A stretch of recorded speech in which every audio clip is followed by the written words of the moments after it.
You wouldn't know it to look at the sky. But something is seriously wrong with the universe. Astronomers have suspected it for some time.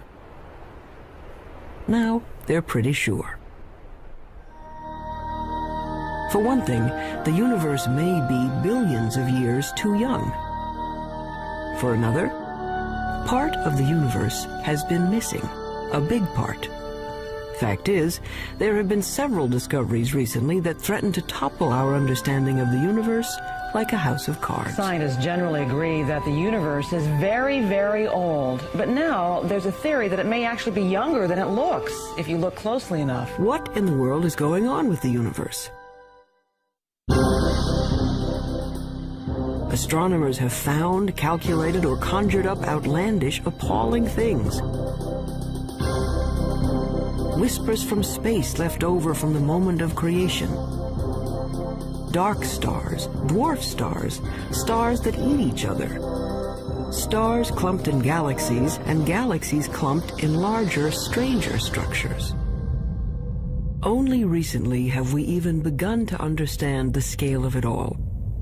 We have discovered things so small. At a 10 millionth of a trillionth of a trillionth of a trillionth of a second is the earliest time we can really talk about. And expanses so vast. That's expanded by a fraction of a million times a trillion times a trillion. The researchers need a special notation. A billion times a trillion degrees. To write out the incredible distances and magnitudes involved in understanding the universe. Suppose we were to begin with Peoria. Peoria is the center of the universe. Well, not exactly, but the director of the planetarium has built a scale model of the solar system in and around his Illinois city. How's it going, Dave? Morning, Phil. Morning. A little bit to the left. I think you missed a spot. A sunspot, There. Garrett. You got it. The sun in this model is 36 feet high. Mercury is closest to the sun, of course, just around the corner at the school supply store. On that scale, the Earth is 6 blocks away at the Amoco station. Earth is open 24 hours a day. And Mars is 7 blocks beyond Earth at the TV station. Mars has life, or at least television reporters. Pluto is smaller than a golf ball. It's a full 40 miles out of town. And if you think rural Illinois is empty, try the universe. The 40 miles to Pluto, on Peoria's scale, represent 3.5 billion miles. On the same scale, the nearest star, Proxima Centauri, would be as far from Peoria as the moon. This isn't helping, is it? Okay, forget Peoria. Our sun is bright because it's close, just 93 million miles away. Stars are suns, but farther away. The nearest star is 25 trillion miles away, so far that light from Proxima Centauri, light, the fastest thing in the universe, takes 4 years and 4 months to get here. They say the star is 4 1/3 light years away. Our sun is just one of the billions of stars in the galaxy we call the Milky Way. How far across is the Milky Way?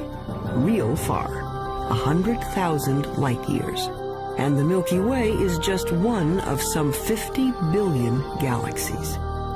It's a million light years to the nearest galaxies and tens of hundreds of millions of light years just to cross our galactic neighborhood. It has been said that someone looking at the universe is like an ant contemplating a skyscraper times a billion. So what human beings have done is bring the lights in the sky down to Earth. They've personalized the stars and named them like they name dogs and horses. This grouping of stars in the southern sky is known as Orion.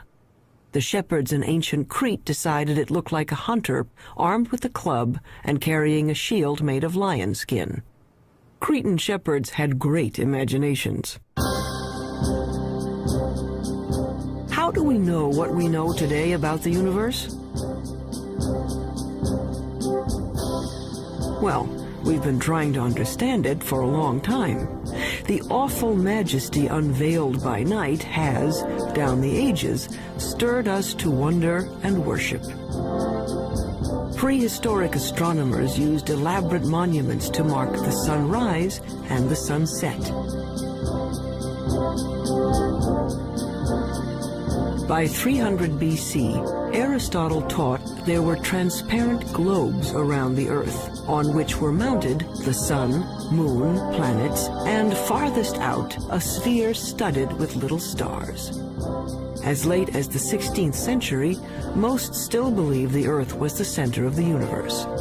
There were a few people, like Copernicus, who thought the Earth circled the sun, but not many.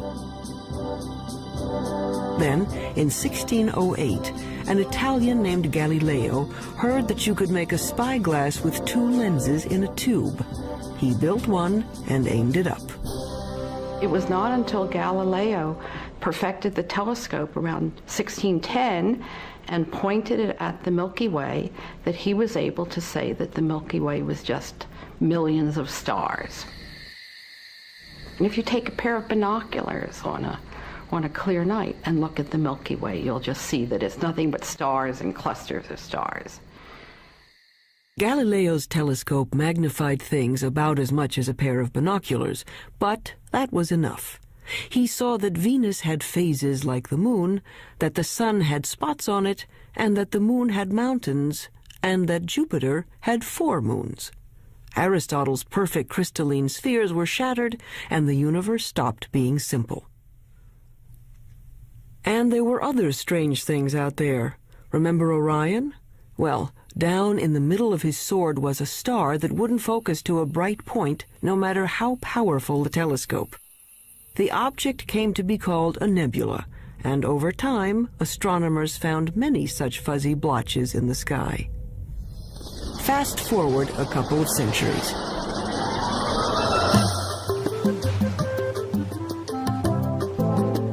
By 1924, the big astronomical telescopes had mirrors as well as lenses to concentrate the light. The one on Mount Wilson in Southern California had a collecting mirror 8 feet across. Images were captured on photographic plates in slow, careful time exposures. In the dark chill of the observatory dome, Edwin Hubble was studying a distinctive kind of star called a Cepheid variable. Astronomers use it as a distance marker because they know how bright nearby Cepheids are. They know that the dimmer the Cepheid, the farther away it is. Hubble was looking for Cepheids in his photographs when he realized he was seeing an entirely separate galaxy, Andromeda, 2 million light-years away. A lot of those fuzzy nebulas turned out to be galaxies like our own. And the light from those galaxies looked redder than anyone expected it to be. It's just like the pitch of a car engine. You know, as a car goes zooming by, you hear the engine kind of go. With light, when something's coming toward you, the spectrum gets shifted toward the blue. When it's going away, it gets shifted toward the red. It was Hubble who recognized the significance of the red shift in the light. All those galaxies must be moving away from one another at terrific speeds. The entire universe was growing. The idea of an expanding universe surprised just about everyone and made a lot of scientists uneasy, even Einstein. Researchers wanted to believe in a universe that always was and always will be, eternal.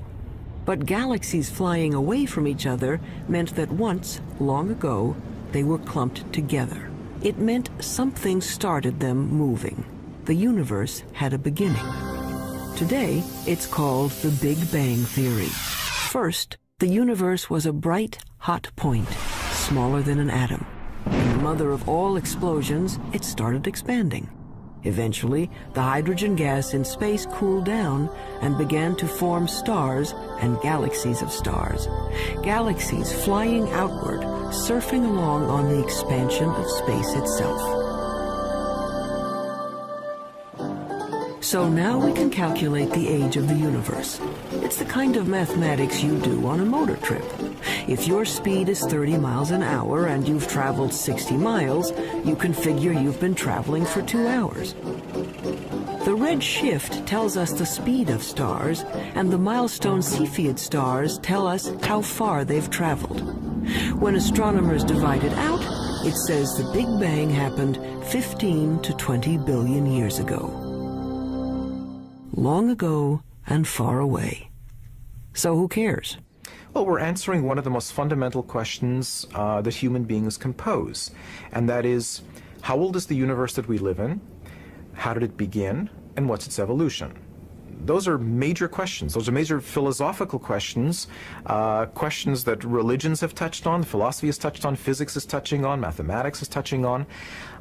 And the people who are eventually going to come up with what is going to be accepted to be the right answer will make history of a kind. They will have contributed significantly to human knowledge. That, I think, is why it's such an important set of questions. And there's been a growing sense, as the millennium approaches its end, that the right answer is on the tip of our tongues, so to speak.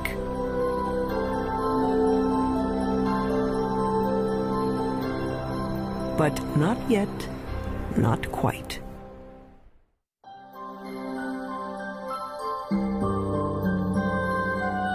Today's stargazers usually head for the hills. Hawaii's Mauna Kea, the Chilean Andes, Arizona's Mount Hopkins. Robert Kirshner works 8,500 feet up, hunting dying stars. I really like coming to the mountain. I like getting away from all the 100 distractions that you have when you're busy, and people are coming in to see you about all kinds of things, and the makeup exam and all that kind of stuff.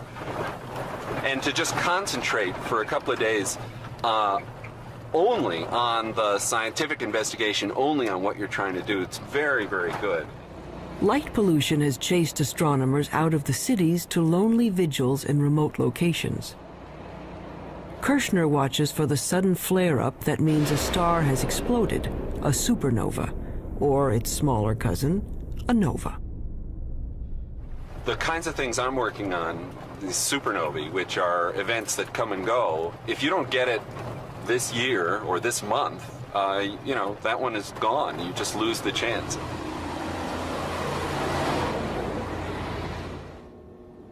A supernova suddenly outshines its entire galaxy for a few weeks.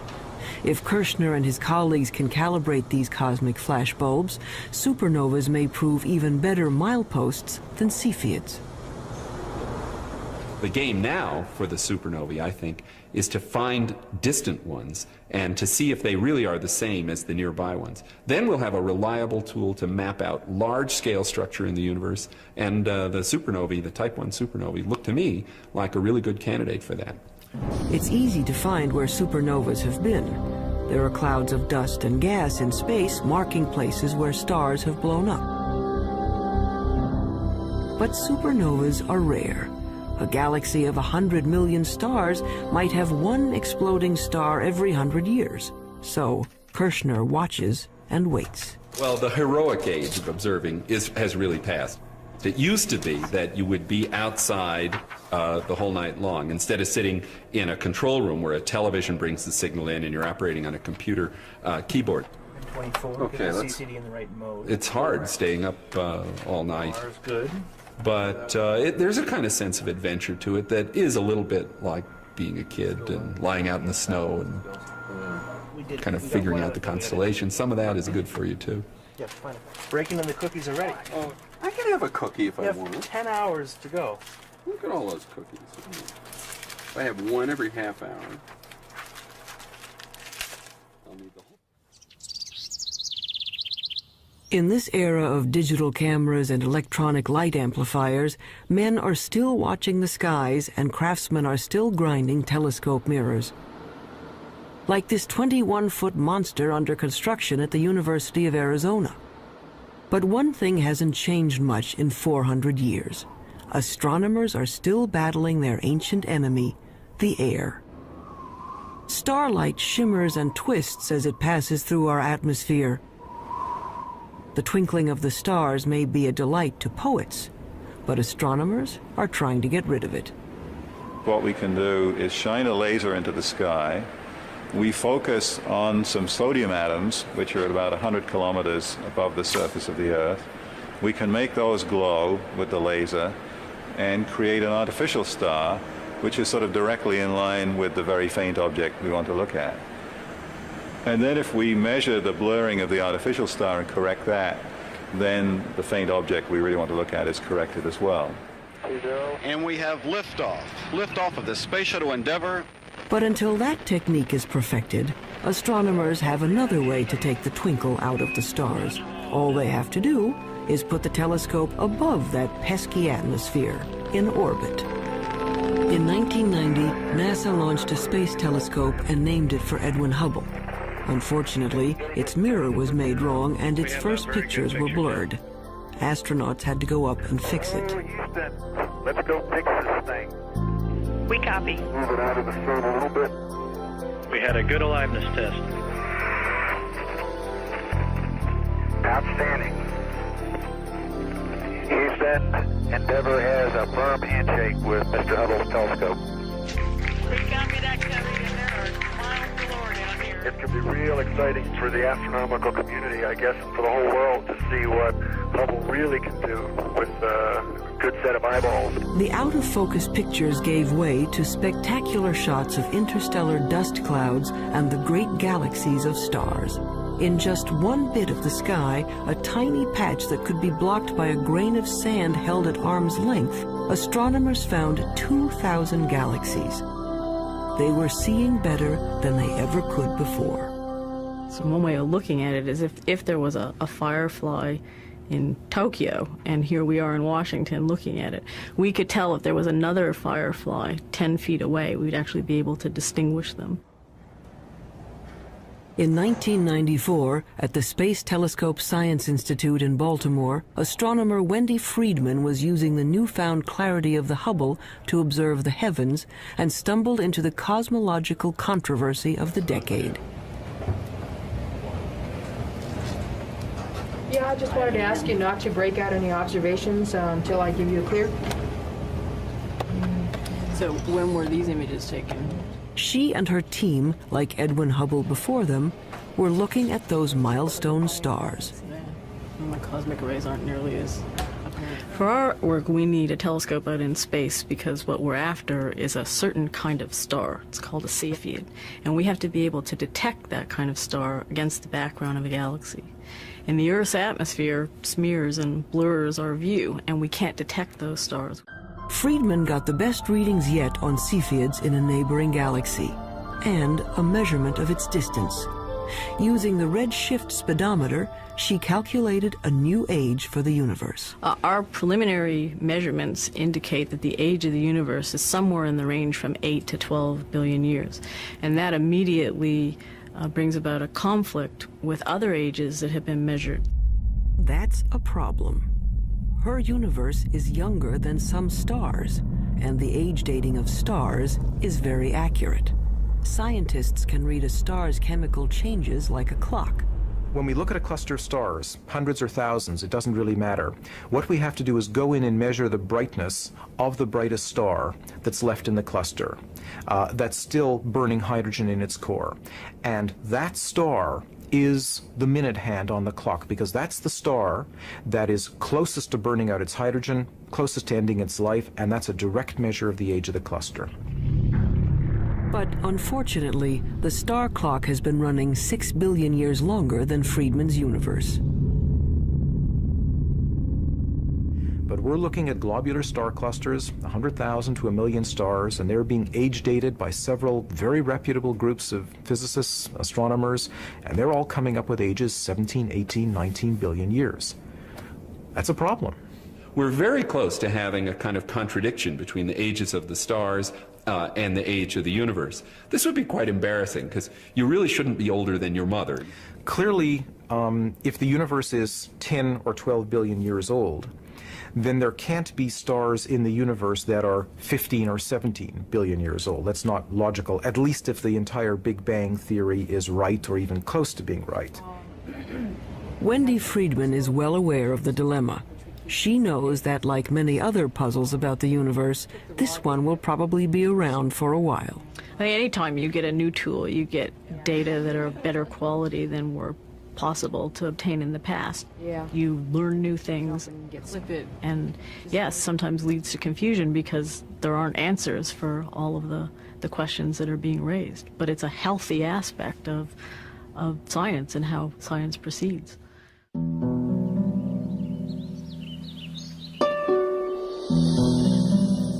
There's more to the universe than meets the eye.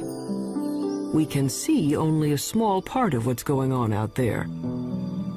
What we call visible light, the rainbow from red to violet, is a small slice of a larger spectrum.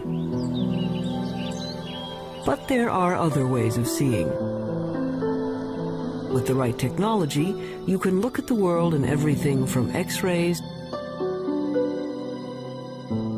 to infrared to radio waves. In the last few decades, the new tools have brought a previously hidden universe into view.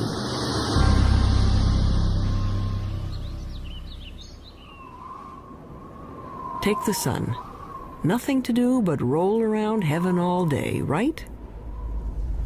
But by using the X-ray part of the spectrum, astronomers can see the sun is a very busy place.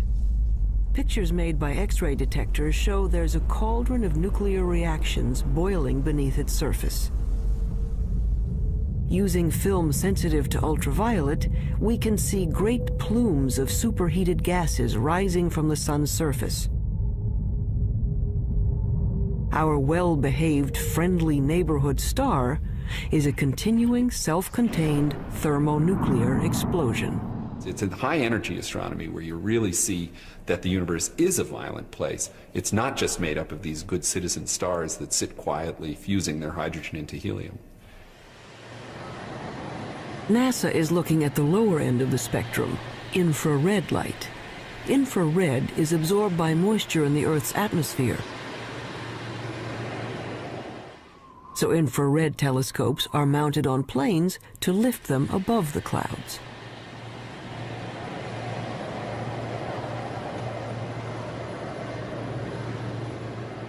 Just like fog lights on your car will enable you to see deeper, in the infrared you can see deeper into the universe.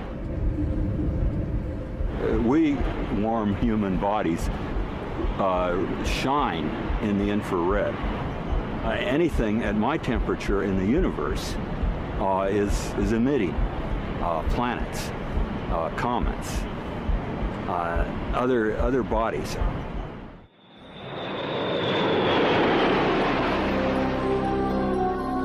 The star-forming regions of the universe are often hidden from view by dust clouds,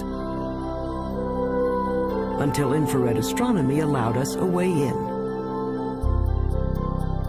Now we can see clouds of frigid hydrogen gas condensing and starting to heat up as stars. The sky in the infrared is a strange and wonderful place. Once we learned where to look, we could peek into these stellar nurseries and snap some baby pictures. This is Hubble's view of the Eagle Nebula. The bright spots on the edge of these monstrous pillars of gas are brand new suns.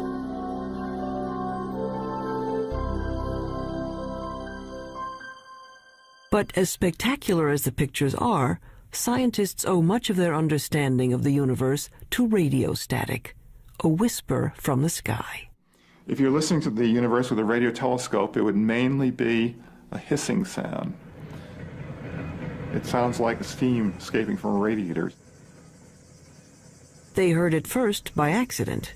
In 1965, researchers at Bell Telephone Laboratories had built a powerful listening station to hear signals from the first of America's communication satellites. But they were distracted by an ultra-low frequency hiss from everywhere in the sky.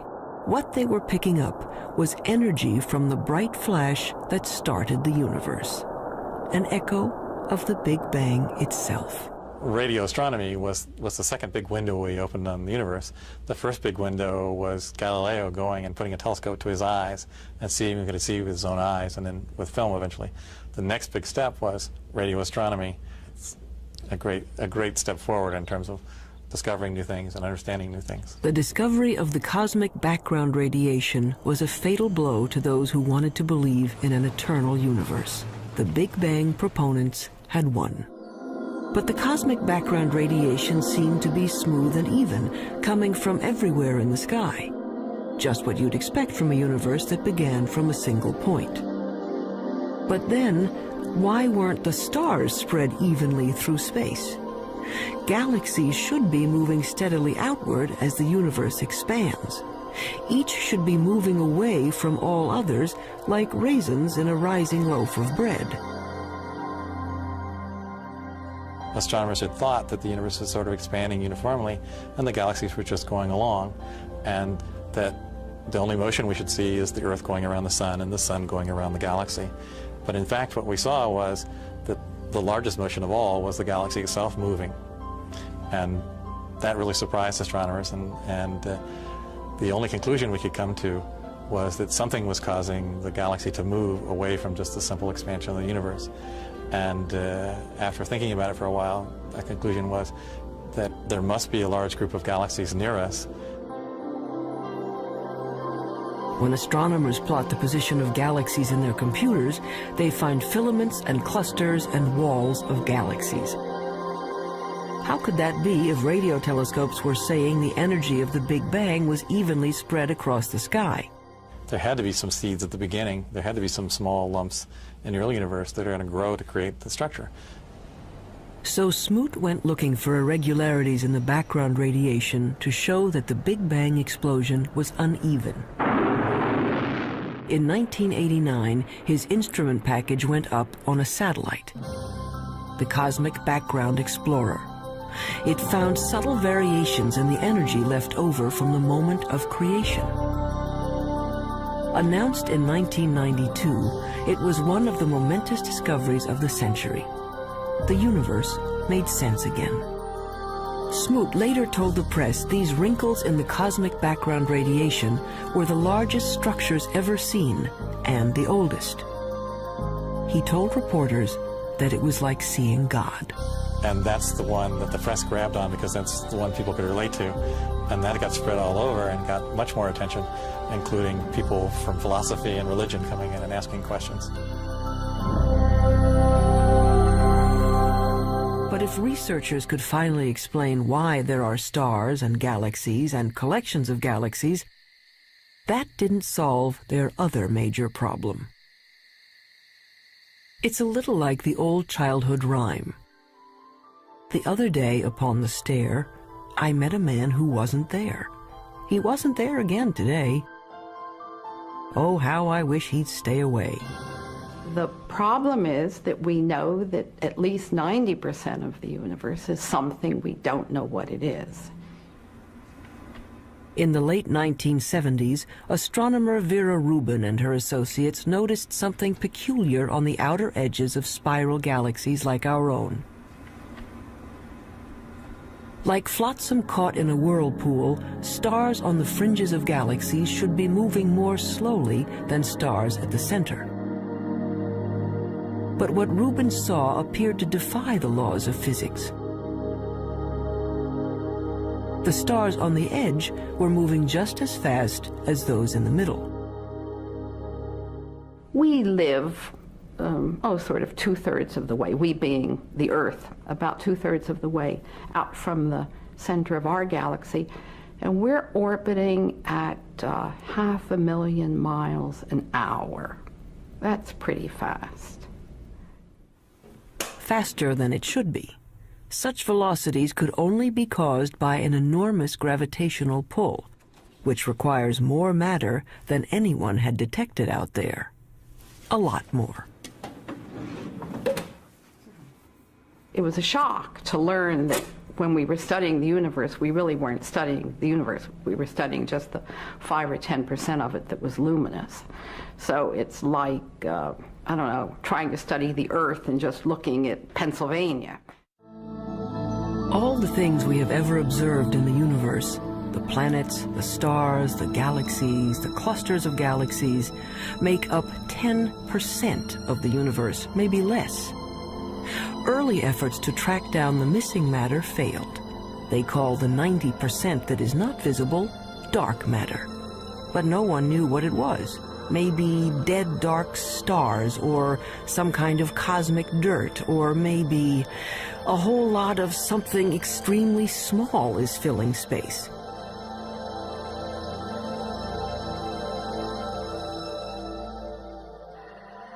Subatomic particles called neutrinos might make up part of the missing mass, but not enough. Scientists went looking for other candidates. Daniel Snowden Ift theorizes that dark matter may be made of something physicists have taken to calling WIMPs, short for weakly interacting massive particles. These would be things smaller than atoms, if they exist at all. The only way to detect them would be to look for their footprints. It's kind of like a ghost particle. It passes through matter without ever interacting with it, or I should say hardly ever interacting with it. Every once in a while, a WIMP will come in and bump an atom out of wherever it's sitting, and that's the only indication that we would have that WIMPs exist. He's looking for elusive tracks that might have been left in billion-year-old mica rocks. Mineral mica has one of the most regular atomic structures of all, so if a WIMP had passed through it, it might have knocked some atoms out of alignment. What we're looking for is the WIMP to come in, bump one of the atoms in the mica, and that recoiling atom then produces a chemical change within the mica. In his search for the WIMPs, he splits up endless mica samples and bathes them in hydrochloric acid.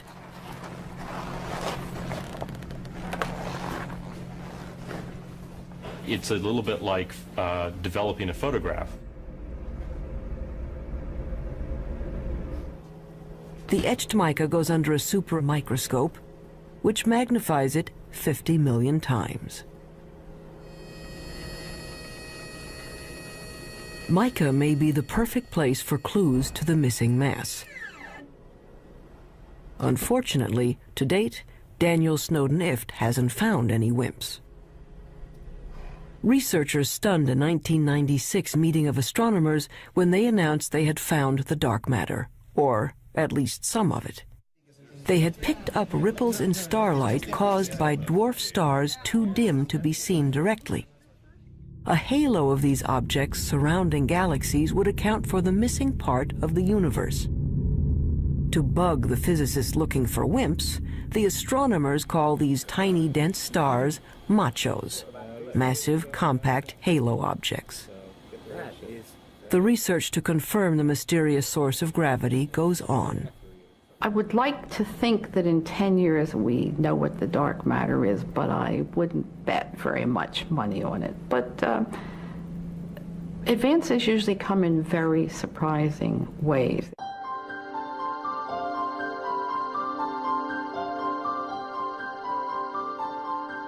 Why do we care about something that we can barely measure and can't see at all? Because it might tell us how the universe is going to end. Matter makes gravity, and gravity is the only thing that can act as a brake on the expansion started by the Big Bang. If there is not enough dark matter, the universe may go on expanding and cooling to end not in a bang, but a shiver. If there is enough dark matter, the expansion of the universe will coast to a stop and reverse, everything falling back together, till the Big Bang ends in a big crunch. And maybe, just possibly, a new Big Bang to start things up again.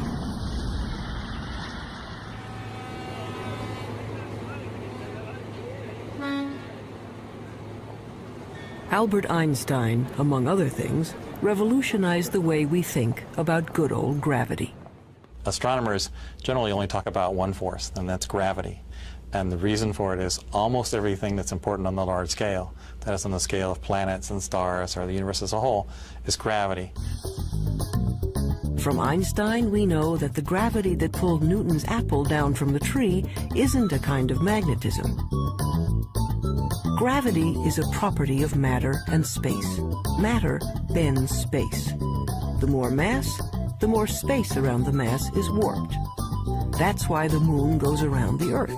It's trapped in a dimple in space, a gravity pit created by the mass of the Earth. When enough matter collects, gravity is strong enough to squish hydrogen atoms into helium atoms. This fusion releases enough energy to turn on a star. But gravity is also a star killer. Stars are born, age, evolve, and eventually die, just like people. They have a regular life cycle. During the entire life of any star, there is this delicate balancing act, because gravity is always at work trying to crunch the star down into a small point, and the high internal pressures are trying to blow the star up and blow it apart. And for about 90% of the life of the star is in nearly perfect equilibrium. And it just sits there, burning away and producing radiation. But when the fuel is gone and the fires go out, gravity is free to collapse the star.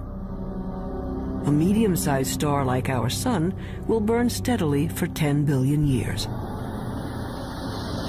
Then, in a kind of cosmic spasm, it will puff up to engulf the inner planets before collapsing into one of those white dwarf stars.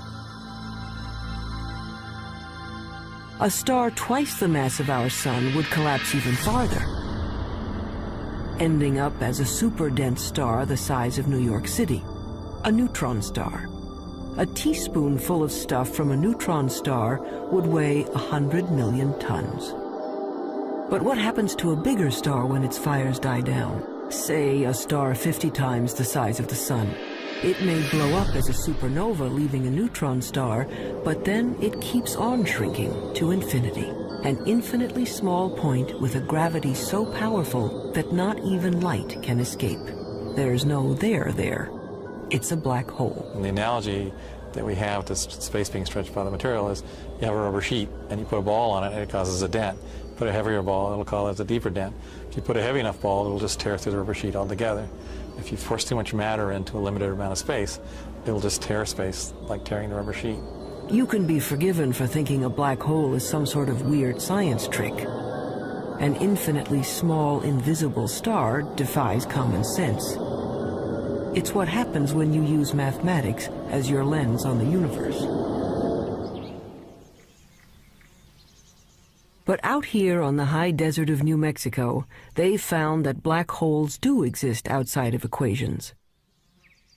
27 giant radio dish antennas, each 80 feet wide, are positioned over 13 miles to form a single huge radio telescope. They call this very large array of antennas the VLA, which stands for the Very Large Array of Antennas.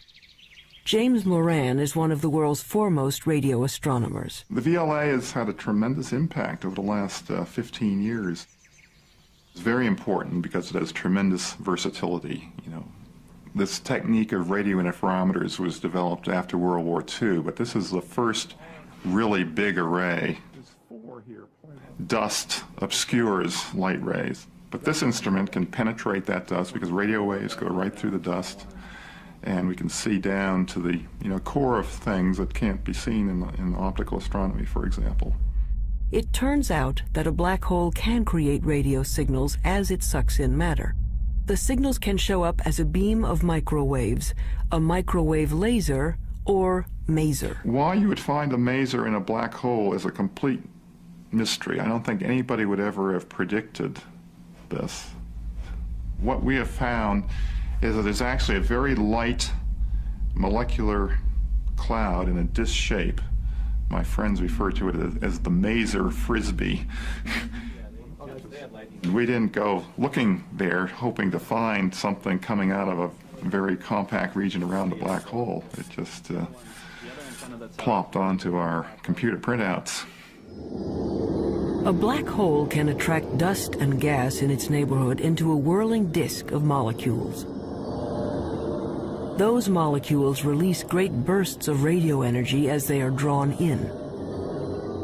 There seem to be black holes made not from single stars, but from whole clusters of stars. They have a mass 100 million times that of our sun. But these monsters are still infinitely small points, capable of gobbling up other stars. But where does the stuff that falls into a black hole go? Does it just fall out of the universe? Possibly. Or it may pop up somewhere else in space. If you'll excuse an indelicate metaphor, there may be white holes regurgitating matter eaten by black holes in another part of the universe, a wormhole in the fabric of space and time, allowing you to go from one location to another without crossing the space in between. Or it might go to another universe entirely. Astronomy's reigning theoretical genius, Stephen Hawking, proposed that the black holes in our universe might well give birth to other universes. In fact, there might be any number of universes, like bubbles in the bath. We don't know, and probably can't know. If you fell into a black hole, you'd be stretched until you were thinner than a strand of spaghetti, which wouldn't bother you because time would stop. The rules of the universe as we know them don't seem to apply to black holes. That's what happens when you start messing around with infinities. It leaves us with a universe with holes in it. A universe with a lot of room for imagination.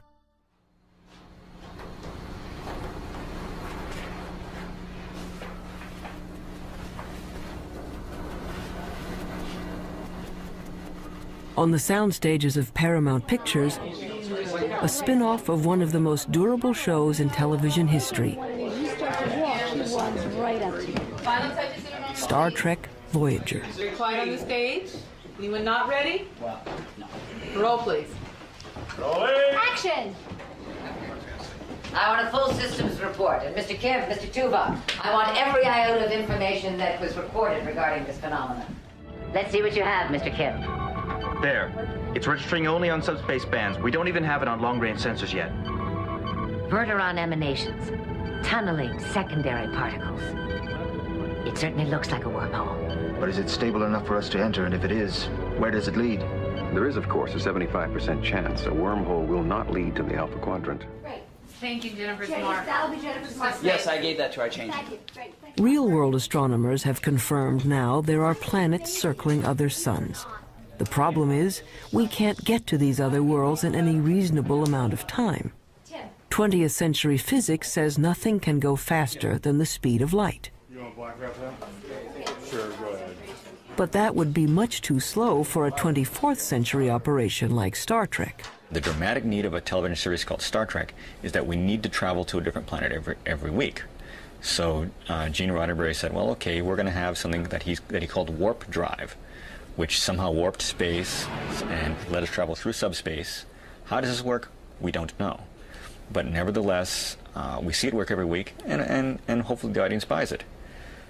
A lot of scientists love this show and have even written books showing how Star Trek physics might work. Shake anyone? Felix, what happened to you? After all, it wouldn't be science fiction if it didn't have science in it. Star Trek science advisor Michael Okuda. Our core fan audience is tremendously scientifically knowledgeable, and when we violate the laws of physics or the laws of physics according to Star Trek, they let us know, so they keep us honest. In the third season of the show, once we had a phaser come out of a photon torpedo port, something that I, to this day, don't know the difference between. And we got over 100 letters the next day. Any analysis yet, Ensign? Too far away. We'd have to be within 1,000 kilometers to get a detailed analysis. But that would mean a significant course change. Well, Mr. Kim, if there's even the possibility of finding a wormhole, I think we can afford a detour. Scientists take wormholes seriously enough that they have become an assignment in George Smoot's physics class. Given a wormhole a couple of miles across, students are asked to calculate what could pass through without being destroyed by gravitational tides. The smallest piece of electronic that wouldn't be torn apart in terms of going through this. And the answer was, it's something that's smaller than a chip, but it's roughly the size of a chip. And so, you know, in science fiction shows, they just show small wormholes that you go into, but in reality, the wormhole would have to be quite huge. But theoretically, at least, you could go someplace else in space or time.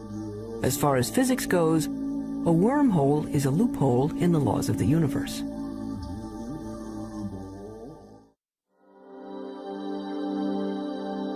So we are left with questions.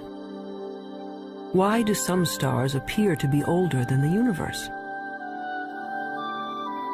Why do galaxies move as if there were something dark and huge out there? We're not making people live 200 years. We're not doubling the gross national product. What we are doing is enriching everybody's lives by trying to answer some of the questions that I think everybody's interested in. These are some of the oldest questions, children's questions. Where did we come from? Where are we going? Are there other worlds? What is outside the universe? What happened before the universe started? What happens after the universe ends? You want to find out, well, where does science end and where does philosophy take over? And it's not clear where they do. Modern astronomy is a young subject, and each time we get a new and better tool for looking into the void, we find surprises. More and more data that doesn't quite fit. And I think it's portrayed as if the field is in total confusion and chaos, and I think very often it appears that way at the forefront when things are not understood and there are unsolved problems. But progress is being made. The fact that we're able to take these subtle clues, that things you can barely measure with the biggest, most sophisticated instruments, and figure out that they are telling you about what the universe was like 15 billion years ago, I think that's a terrific thing. Why does the universe exist? Given the fact that it does exist, the fact that it is as exquisitely beautiful, as exquisitely tuned as it is, that it works as astonishingly well as it does, and that we, very tiny creatures on a rather remote planet, not in any special place in the universe, have been able to evolve in this universe and sense the universe, the entire universe around us, that we can sense that there are things out to 15 billion light years away from us. That to me is just a mind-boggling concept. We are the only star in the universe that we know about that has life, so perhaps that makes one feel a little more unique and life a little more precious thing, knowing that it doesn't seem to be that common. We are part of the universe. The material that we know, the matter we're made of, started out as atoms produced by exploding stars. I like very much the fact that every atom in our bodies has come from some star.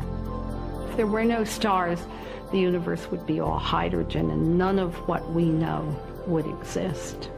And that's why it's not an exaggeration to say that human beings are stardust, because the iron in our blood and our hemoglobin and the calcium in our bones and all the other heavy elements in our body were created in supernova explosions.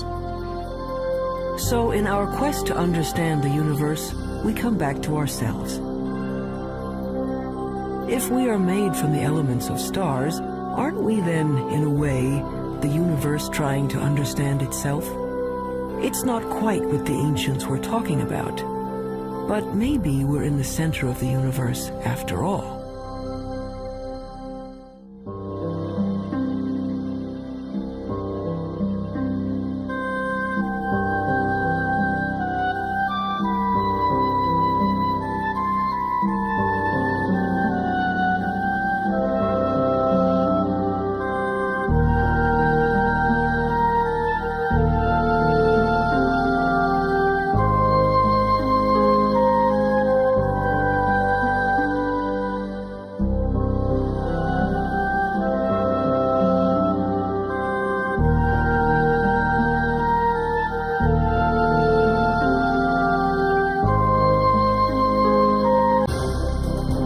whispers from space left over from the moment of creation.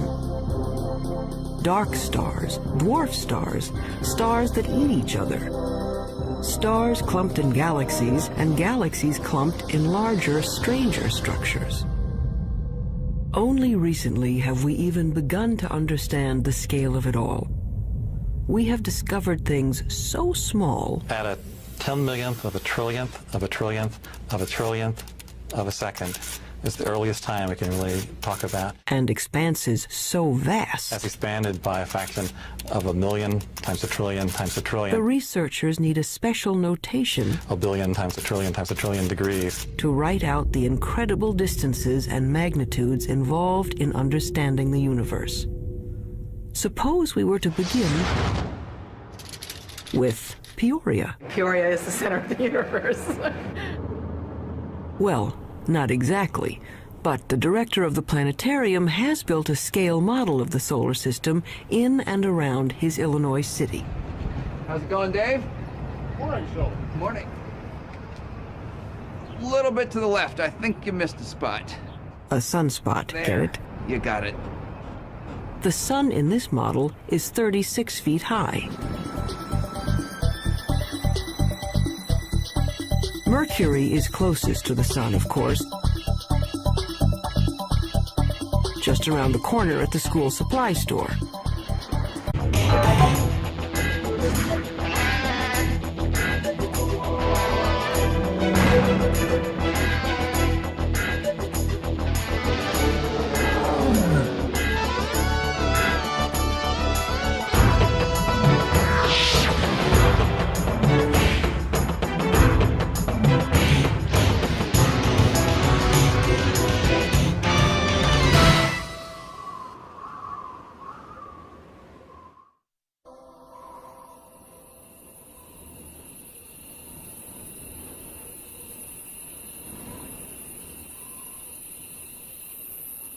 You wouldn't know it to look at the sky. But something is seriously wrong with the universe. Astronomers have suspected it for some time. Now, they're pretty sure. For one thing, the universe may be billions of years too young. For another, part of the universe has been missing, a big part. Fact is, there have been several discoveries recently that threaten to topple our understanding of the universe like a house of cards. Scientists generally agree that the universe is very, very old. But now there's a theory that it may actually be younger than it looks, if you look closely enough. What in the world is going on with the universe? Astronomers have found, calculated, or conjured up outlandish, appalling things. On that scale, the Earth is 6 blocks away at the Amoco station. Earth is open 24 hours a day. And Mars is 7 blocks beyond Earth at the TV station. Mars has life, or at least television reporters. Pluto is smaller than a golf ball. It's a full 40 miles out of town. And if you think rural Illinois is empty, try the universe. The 40 miles to Pluto, on Peoria's scale, represent 3.5 billion miles. On the same scale, the nearest star, Proxima Centauri, would be as far from Peoria as the moon. This isn't helping, is it? Okay, forget Peoria. Our sun is bright because it's close, just 93 million miles away. Stars are suns, but farther away. The nearest star is 25 trillion miles away, so far that light from Proxima Centauri, light, the fastest thing in the universe, takes 4 years and 4 months to get here. They say the star is 4 1/3 light years away. Our sun is just one of the billions of stars in the galaxy we call the Milky Way. How far across is the Milky Way? Real far. 100,000 light years. And the Milky Way is just one of some 50 billion galaxies. It's 1 million light years to the nearest galaxies and tens of hundreds of millions of light years just to cross our galactic neighborhood. It has been said that someone looking at the universe is like an ant contemplating a skyscraper times 1 billion. So what human beings have done is bring the lights in the sky down to Earth. They've personalized the stars and named them like they name dogs and horses. This grouping of stars in the southern sky is known as Orion. The shepherds in ancient Crete decided it looked like a hunter armed with a club and carrying a shield made of lion skin. Cretan shepherds had great imaginations. How do we know what we know today about the universe? Well, we've been trying to understand it for a long time. The awful majesty unveiled by night has, down the ages, stirred us to wonder and worship. Prehistoric astronomers used elaborate monuments to mark the sunrise and the sunset.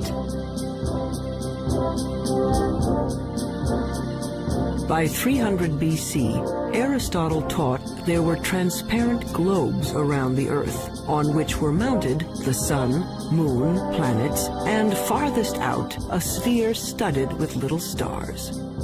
As late as the 16th century, most still believed the Earth was the center of the universe.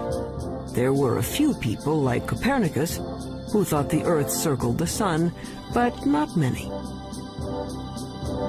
Then, in 1608, an Italian named Galileo heard that you could make a spyglass with 2 lenses in a tube. He built one and aimed it up. It was not until Galileo perfected the telescope around 1610 and pointed it at the Milky Way that he was able to say that the Milky Way was just millions of stars. And if you take a pair of binoculars on a clear night and look at the Milky Way, you'll just see that it's nothing but stars and clusters of stars. Galileo's telescope magnified things about as much as a pair of binoculars, but that was enough.